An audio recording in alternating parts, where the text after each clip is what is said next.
जय हिंद साथियों। यह सच्चाई है कि आप दोस्त बदल सकते हैं मगर अपना पड़ोसी नहीं, और अगर पड़ोसी पाकिस्तान जैसा हो तो उसे ठीक करने के लिए कठोर दंड देना हमारा पहला कर्तव्य है। आज भारत सिर्फ पाकिस्तान नहीं बल्कि क्रूरता, बर्बरता और आतंकी मानसिकता के खिलाफ एक जंग लड़ रहा है। हमारी सेना जिस अद्भुत वीरता और शौर्य से लड़ रही है उससे साफ है कि इस बार आतंकवाद का खात्मा होकर रहेगा। बस हम सबको अपने अपने ईश्वर, अपने अपने भगवान से सैनिकों की सलामती की दुआ करनी है, प्रार्थना करनी है और उनके परिवारों के साथ खड़े होकर उनका साहस और मनोबल बढ़ाना है।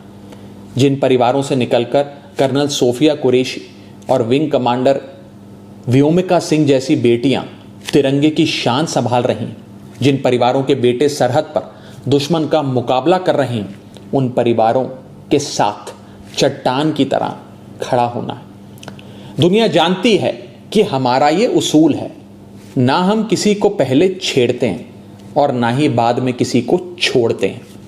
22 अप्रैल को पहलगाम में पाकिस्तानी आतंकियों ने जिस कायरता और क्रूरता से हमारे निहत्थे लोगों की हत्या की थी, वो मानवता के इतिहास पर एक कलंक की तरह है। सो हमने भी अपने बहनों के सिंदूर का बदला ऑपरेशन सिंदूर की पहली इंस्टॉलमेंट से ले लिया, मगर पाकिस्तान अपनी गलती मानने की बजाय भारत को ही आंख दिखाने लगा। उसने अपनी गलती स्वीकारने की जगह सीमा पर हमारे बेकसूर नागरिकों को और बच्चों को निशाना बनाने का आपराधिक प्रयास किया। वो भूल गया कि भारत जहां बुद्ध की धरती है, वहां अर्जुन और भीम जैसे महान योद्धाओं की भी। भारत अगर गांधी का वंशज है तो भगत सिंह और चंद्रशेखर आजाद जैसे वीरों का भी।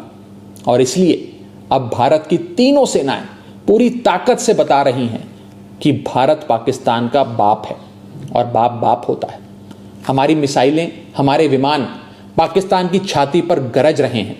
हमारा एयर डिफेंस सिस्टम पाकिस्तान की मिसाइलों और ड्रोन्स को मच्छर की तरह मसल कर मार रहा है। जिन आतंकवादियों ने रहम की भीख मांग रही माताओं के सामने उनके कलेजे के टुकड़े को छीना था, जिन आतंकवादियों ने पुलवामा से लेकर उरी तक हमारे लोगों पर नापाक नजर डाली थी, जिन आतंकवादियों ने 2008 में मुंबई में हमारे सैकड़ों निहत्थों और बेकसूर लोगों की बलि ली थी, जिन आतंकवादियों ने 2001 में हमारे लोकतंत्र के मंदिर इंडियन पार्लियामेंट पर घिनौना हमला किया था, जिन आतंकवादियों ने 1993 में हमारी आर्थिक राजधानी मुंबई को सीरियल ब्लास्ट से दहला दिया था, हमारी सेना उन आतंकवादियों को और उनकी नफरत की मानसिकता को पूरी ताकत से दफनाने में जुटी है।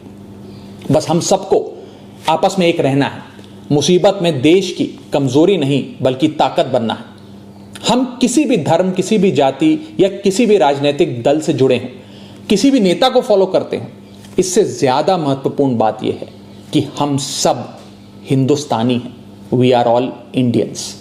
अगर कोई हमारे देश और मातृभूमि की तरफ आंख उठाएगा, उसका जवाब हम सब मिलकर देंगे। हमारी आर्मी, नेवी और एयरफोर्स पाकिस्तान को फिर से याद दिला रहे हैं कि ऐसे ही 1971 में उसको धूल चटाई थी, ऐसे ही पाकिस्तान के 90,000 से अधिक सैनिकों को घुटनों पर लाकर भारत ने नया बांग्लादेश बनाया था। ऐसे ही 1984 में सियाचिन में जब भारत के सैनिकों ने पाकिस्तान के कायरों को दौड़ाया था, ऐसे ही 1999 में कारगिल में हमारी सेना ने पाक के सारे नापाक इरादों को मिट्टी में मिलाया था।